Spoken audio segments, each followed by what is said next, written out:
नमस्कार. लाईफ पॉझिटिव्हच्या या नवीन सादरीकरणामध्ये आपणा सर्वांचं मनपूर्वक स्वागत आहे. एक नवीन विषय घेऊन तुमच्या समोर आलेलो आहे. फेब्रुवारी महिना हा भाषिक सौंदर्याचा महिना आहे. 21 फेब्रुवारीला आंतरराष्ट्रीय मातृभाषा दिन साजरा झाला आणि आज हा व्हिडिओ प्रकाशित करत असताना आजचा दिनांक आहे 27 फेब्रुवारी आणि 27 फेब्रुवारी महाराष्ट्र राज्यामध्ये मराठी भाषा गौरव दिन म्हणून साजरा होतो.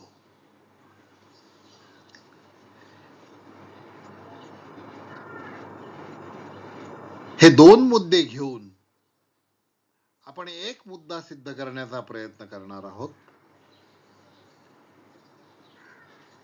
की स्वभाषेचा अभ्यास, स्वभाषेतून अध्ययन हे अध्येत्यासाठी, विद्यार्थ्यासाठी अतिशय फायदेशीर असते हे संशोधनाने सिद्ध केलेलं आहे. परंतु स्वभाषेसोबत इतर भाषा शिकल्यात तर त्यामुळे स्वभाषेच्या सौंदर्यामध्ये अधिक भर पडते आणि म्हणून या दोन दिनांच्या संदर्भामध्ये आपण असा विचार करणार आहोत की स्वभाषा संवर्धनासाठी इतर भाषांचे योगदान.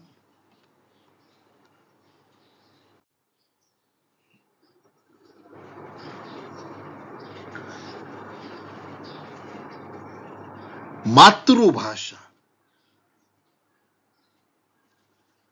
फार सुंदर शब्द आहे. माता हा पहिला शब्द आहे. 9 महिने 9 दिवस बालक आईच्या गर्भामध्ये असतं आणि या 9 महिने 9 दिवसामध्ये आई जे वाचते, आई जे बोलते, आई जे ऐकते आणि आई जे संवादित करते आपल्या पोटामध्ये असलेल्या गर्भासाठी, त्यातून मातृभाषेचा जन्म होतो. त्यामुळे मातेकडून मिळालेली भाषा, मातुल पर्यावरणातून मिळालेली भाषा म्हणजे मातृभाषा.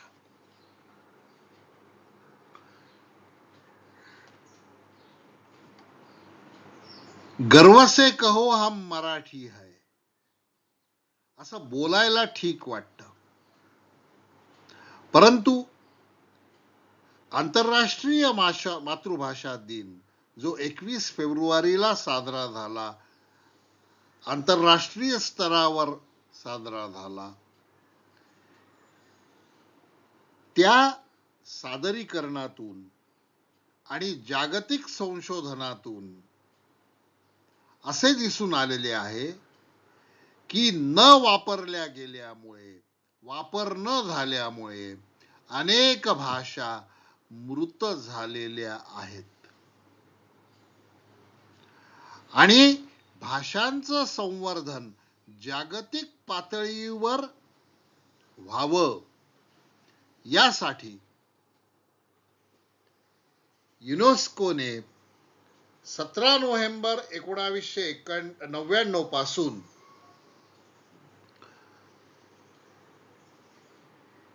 एकवीस फेब्रुवारी हा आंतरराष्ट्रीय मातृभाषा दिन जाहीर केलेला आहे. युनेस्कोने युनेस्कोने मातृभाषेचं महत्व अधोरेखित केलेलं आहे. परंतु युनेस्कोचा व्ह्यू हा कॉस्मिक व्ह्यू आहे, वैश्विक व्ह्यू आहे. आणि त्या विचारसरणीमध्ये दोन महत्वाचे मुद्दे मांडलेले आहेत की बहुभाषिक शिक्षण हा शिक्षणाचा आधारस्तंभ आहे, आणि दुसरा की आंतरजनीय इंटरडिसिप्लिनरी एज्युकेशन, आंतरजनीय शिक्षण हा अप्रोच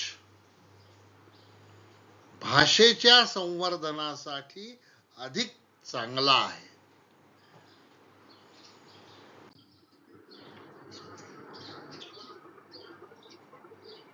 ज्या समाजामध्ये एकापेक्षा अधिक भाषा वापरल्या जातात, ज्या समाजामध्ये अनेक संस्कृतींचा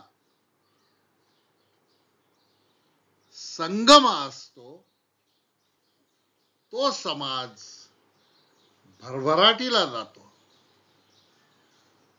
आणि या समाजातील भाषांच्या देवाणघेवाणीमुळे संस्कृती आणि सभ्यता वाढीला लागते.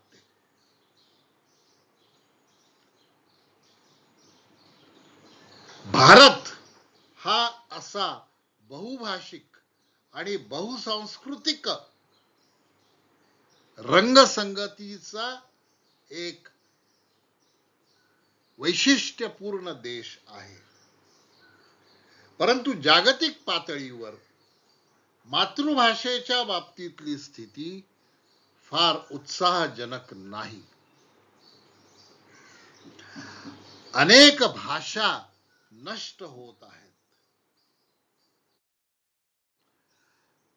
युनेस्कोची आकडेवारी अशी सांगते की जागतिक लोकसंख्येच्या 40% लोक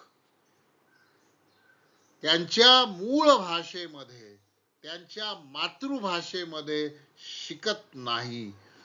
याचा परिणाम असा आहे की त्यांची बौद्धिक, सांस्कृतिक, वैचारिक, आत्मिक जडणघडण योग्य पद्धतीने होत नाही.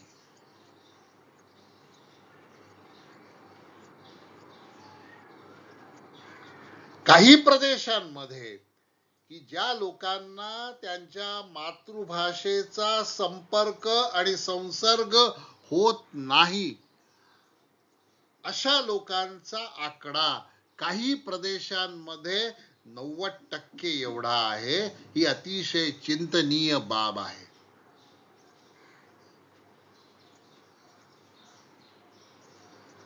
भाषा क्षेत्रामध्ये झालेलं संशोधन हे अधोरेखित करतं की स्वभाषेमध्ये प्राथमिक शिक्षण हे व्हायलाच हवं. त्याचा विद्यार्थ्यांच्या संबोध आकलनावर खूप सकारात्मक परिणाम होतो. आणि स्वभाषेमध्ये शिक्षण झाल्यामुळे अध्येत्याला आत्मसन्मान आणि विचार कौशल्य अधिक चांगल्या प्रकारे विकसित करता येतात.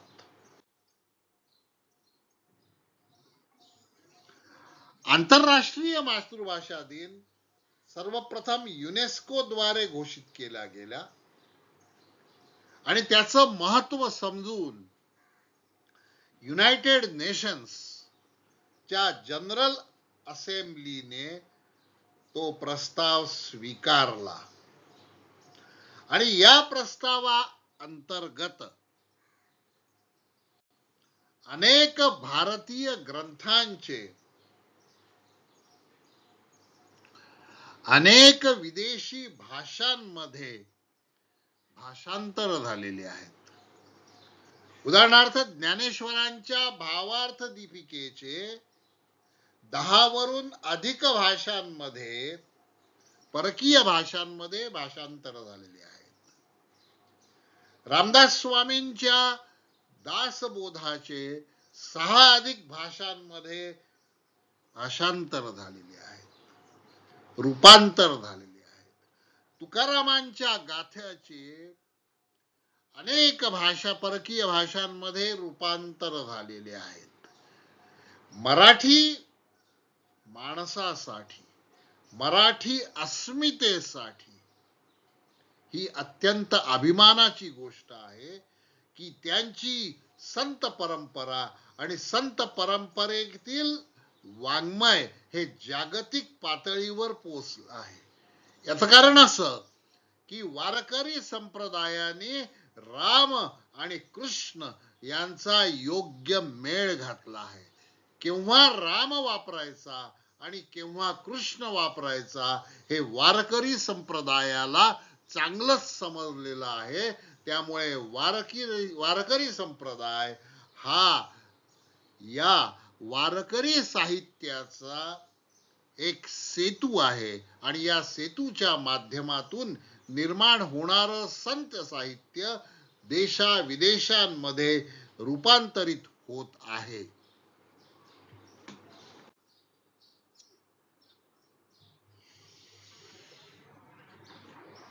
युनेस्कोच्या मते, युनेस्कोने आणि UN जनरल असेंब्लीने स्वभाषा आणि स्वभाषा अध्ययनामध्ये बहुभाषेंचं प्रयोजन याच्यावर खूप संशोधन करून एक डॉक्युमेंट प्रसिद्ध केलेला आहे. त्याचा सार आपल्या समोर या ठिकाणी ठेवतो आहे. बहुभाषिक शिक्षण केवळ सर्वसमावेशक समाजाला चालना देतं असं नाही, तर समाजामध्ये असणारे प्रबळ नसणारे, समाजामध्ये अल्पसंख्याक गटामध्ये मोडणारे लोक यांना एक आधार देण्याचं काम करतं. एक भावनिक आधार त्याच्यामुळे मिळतो आणि त्याचसोबत बहुभाषिक शिक्षण स्थानिक भाषा जतन करायला मदत करते. मला यावेळेला महाराष्ट्रातल्या एका मंत्र्यांची, माजी मंत्र्यांची आवर्जून आठवण येते. श्री रामकृष्ण मोरे, आता हे कैलासवासी आहेत, अत्यंत दूरदृष्टीचा शिक्षकी आमदार आणि मंत्री. यांनी महाराष्ट्रात क्रांती करून टाकली की मातृभाषेचं महत्व अधोरेखित करत असताना रामकृष्ण मोरेंनी पहिलीपासून इंग्रजी अध्यापन सुरू केलं आणि त्यावेळेला या मंत्र्यांनी अभ्यासपूर्ण रीतीने स्वभाषेच्या संरक्षणासाठी, वर्धनासाठी बहुभाषिक शिक्षणाचा प्रयोग त्याचा श्री गणेशा महाराष्ट्रात लागू केला.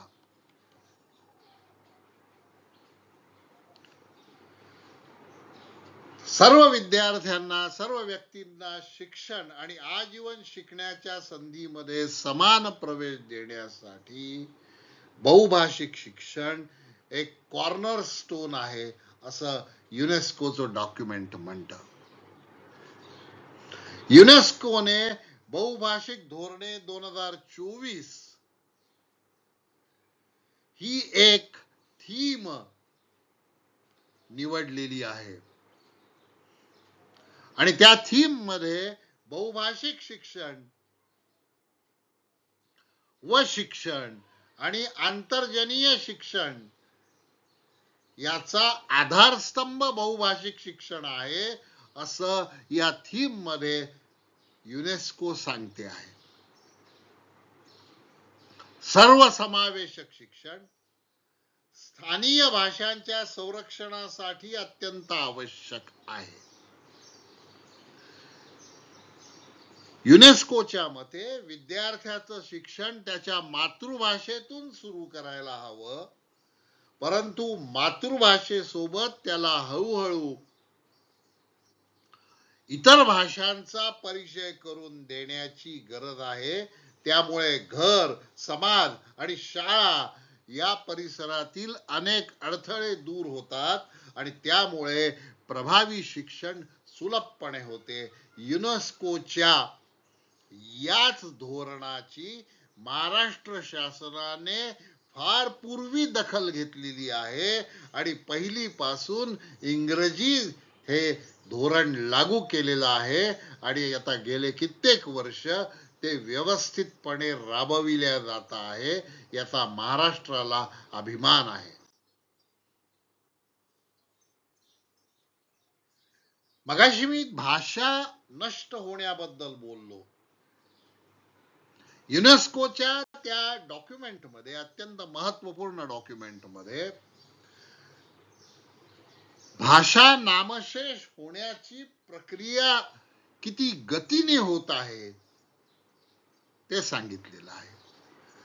दर 2 आठवड्यांनी एक भाषा नष्ट होते आहे. भाषा नष्ट होणे म्हणजे काय? तर सांस्कृतिक वारसा नष्ट होणे. भाषा नष्ट होणे म्हणजे काय? बौद्धिक वारसा नष्ट होणे. युनेस्कोच्या डॉक्युमेंटमध्ये असं म्हटलेलं आहे की जवळपास 7,000 भाषा जगात बोलल्या जातात. त्यातल्या 45% भाषा या धोक्यामध्ये आलेल्या आहेत. म्हणजे जवळपास 3,500 भाषा याचं भवितव्य धोक्यामध्ये आहे.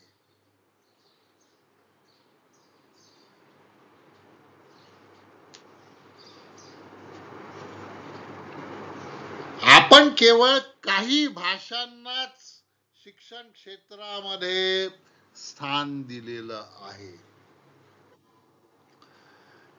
ही अत्यंत चिंतेची बाब आहे.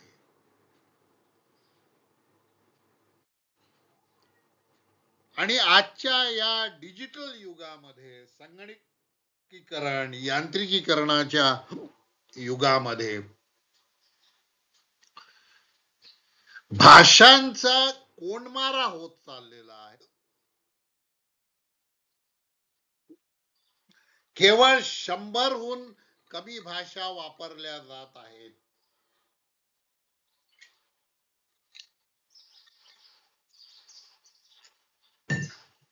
असं युनेस्कोचं म्हणणं आहे आणि ही अतिशय गंभीर आणि चिंताजनक बाब आहे.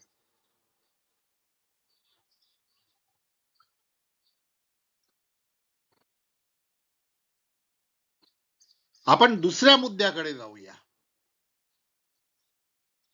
आंतरराष्ट्रीय मातृभाषा दिनाबद्दल आपण बोललो. आता मराठी राजभाषा दिनाबद्दल बोलूया. मराठी राजभाषा दिनाला भाषावार प्रांत रचनेची जोड आहे. स्वातंत्र्यामध्ये, 150 वर्षाच्या पारतंत्र्यामध्ये, गुलामीमध्ये इंग्रजांनी भारतावर जे अनेक आर्थिक सांस्कृतिक अत्याचार केले, त्यातला एक अत्याचार हा भाषिक अत्याचार होता. कारण भाषा ही संस्कृतीशी जोडल्या जाते आहे. असं एक वाक्य आहे की language and culture cannot be disassociated. मराठीमध्ये जो अर्थ आहे हळदी कुंकू,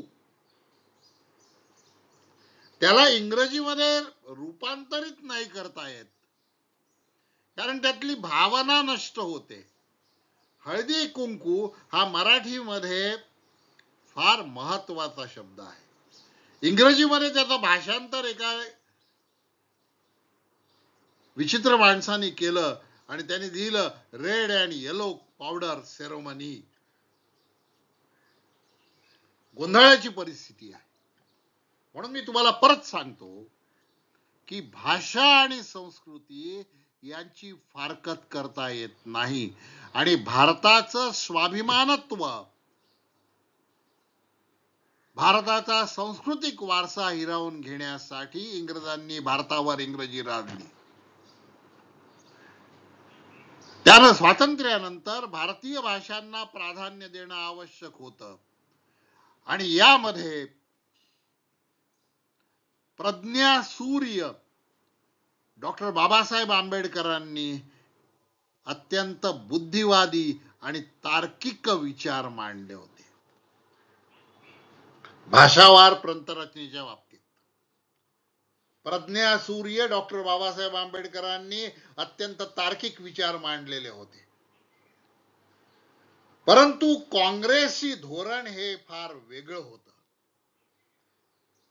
पंडित नेहरू आणि त्यांच्या छायेखाली वावरणारे दार समिती यांनी सगळी गोंधळ निर्माण करून ठेवला. 1960 मध्ये महाराष्ट्र राज्याची स्थापना झाली. त्यातही बेळगाव, कारवार इत्यादी मराठी बहुल भाग महाराष्ट्राबाहेर राहिला. अजूनही तो प्रश्न ऐरणीवर आहे. निवडणुका आल्या की तो प्रश्न निघतो. नेहरू दार्जिण्या दार समितीने मुंबई स्वतंत्र ठेवण्याचं कारस्थान केलं आणि मग महाराष्ट्र एकीकरणाची लढाई सुरू झाली. मुंबईसह महाराष्ट्र झालाच पाहिजे. त्यात अनेक लोकांनी हौतात्म्य पत्करलं. ही सगळी काँग्रेसची भारताला मिळालेली देणगी आहे.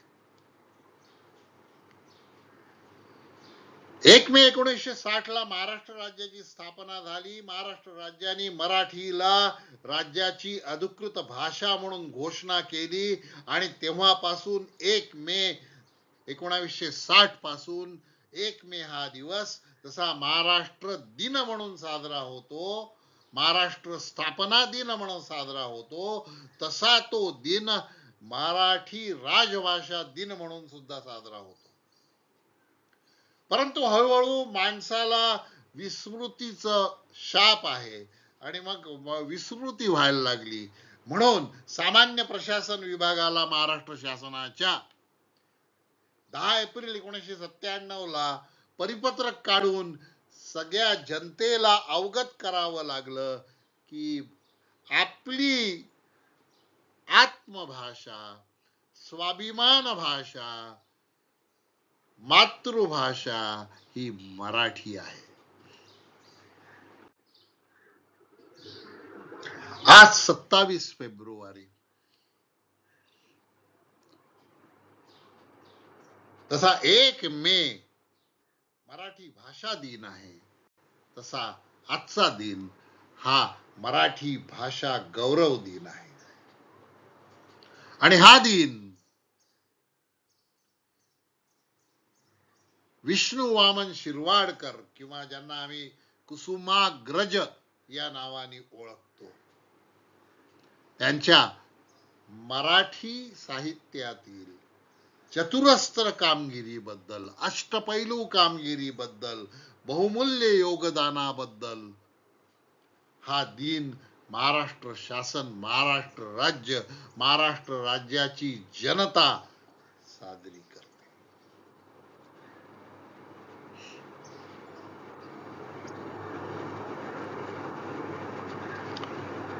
महाराष्ट्र राज्याच्या सांस्कृतिक धोरण 2010 मध्ये 27 फेब्रुवारी हा वि.वा. शिरवाडकरांचा जन्मदिवस मराठी भाषा गौरव दिन म्हणून साजरा करण्याचं महाराष्ट्र शासनाने घोषित केलं. याला कारण होतं कुसुमाग्रज. कुसुम ही त्यांची बहीण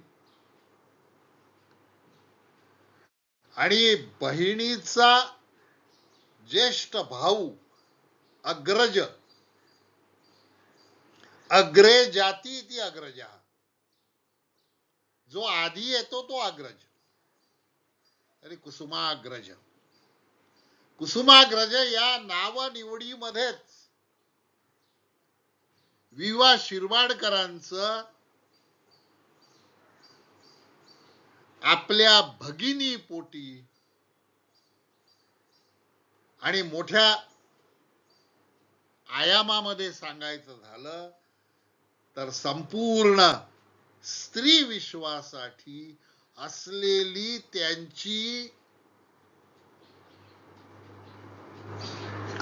त्यांचे विचार, त्यांची प्रतिमा त्यातून प्रतीत होते.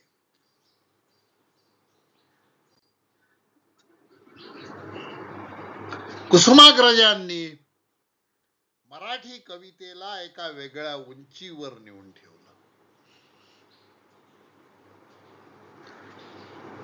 गण्यासारखी कविता असू द्या,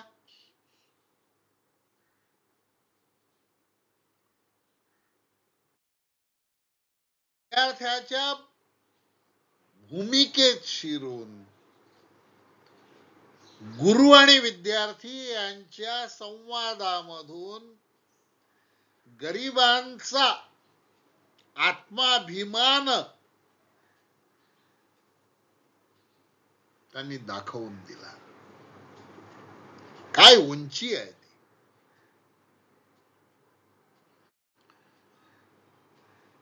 कुसुमाग्रजांचं दुसरं योगदान की मराठी भाषा ही ज्ञान भाषा व्हायला पाहिजे. आणि ती ज्ञान भाषा होण्यासाठी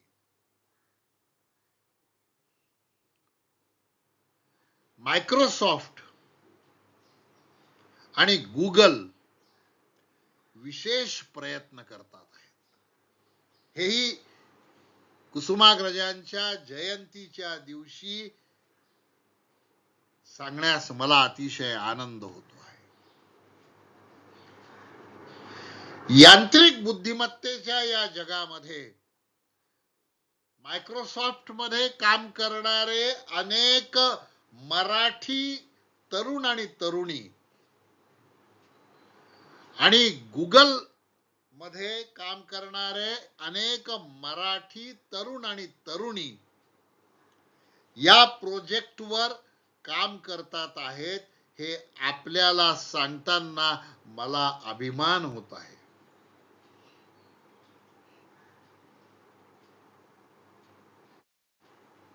मराठी भाषा, मराठी साहित्य, मराठी संस्कृती याचं महत्व अधोरेखित करण्यासाठी कुसुमाग्रजांचा हा जन्मदिवस आपण मराठी भाषा गौरव दिन म्हणून साजरा करतो. कुसुमाग्रजांचं व्यक्तिमत्व हिमालया एवढा उंचीचा आहे.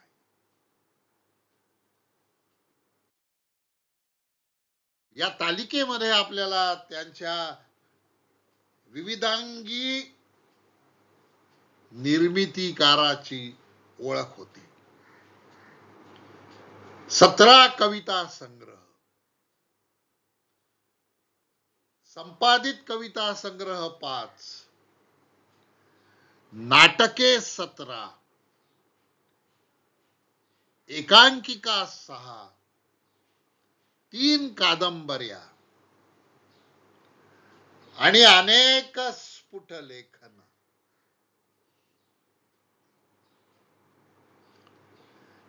सर्व अग्रगण्य पुरस्कार त्यांनी प्राप्त केलेले आहेत. साहित्य अकादमी पुरस्कार 1974 ला मिळाला. अतिशय प्रतिष्ठित ज्ञानपीठ पुरस्कार 1987 ला मिळाला.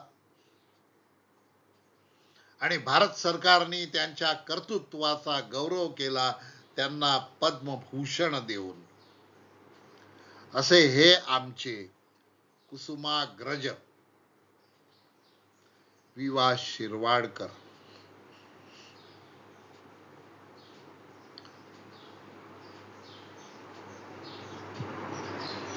या सादरीकरणाच्या 2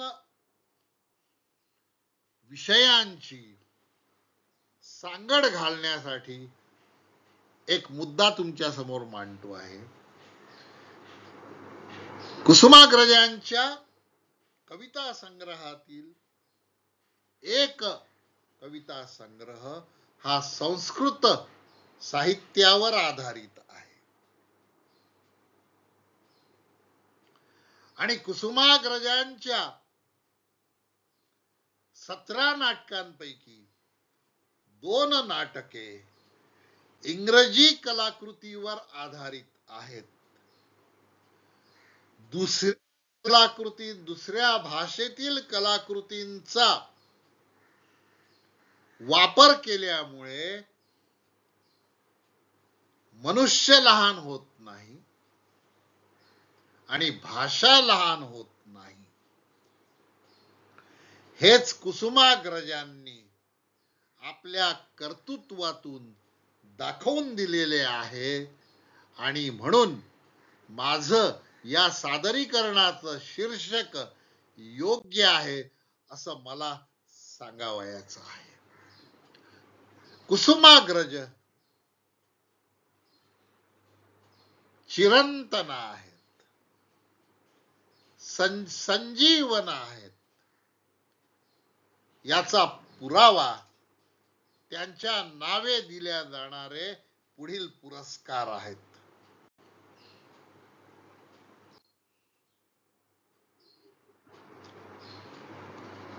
शेवटी एकच मुद्दा मी मांडतो. आंतरराष्ट्रीय मातृभाषा दिन आणि मराठी भाषा गौरव दिन या दोघांची मेळ महाराष्ट्राने घातलेली आहे. स्वभाषेचा अभिमान असावा, पण वृथा अभिमान नसावा. स्वभाषेचा वापर वाढावा म्हणून प्रयत्न असावा, परंतु इतर भाषांचा हिरमोड करून तो केलेला नसावा. स्वभाषेच्या वापरासोबत इतर भाषांचाही वापर वर्ग अध्यापनामध्ये शिक्षकांनी करावा आणि विद्यार्थ्यांचं व्यक्तिमत्व अधिकाधिक समृद्ध व्हावं. नव्हे ते विद्यार्थी भावनिक बुद्धिमत्तेसह अधिक संतुलित विद्यार्थी निर्माण होतील असा लाईफ पॉझिटिव्हचा दावा आहे. कारण बौद्धिक बुद्धिमत्तेपेक्षा भावनिक बुद्धिमत्ता ही अधिक महत्वाची असते. सर्वांना मातृभाषेचा गौरव आणि अभिमान बाळगण्याचं निवेदन करतो. इतर भाषांचाही सन्मान आणि वापर करण्याची विनंती करतो. आणि मराठी भाषा गौरव दिनाच्या आपणाला शुभेच्छा देतो. आणि विवा शिरवाडकर उर्फ कुसुमाग्रज यांच्या कार्याला वंदन करतो. धन्यवाद.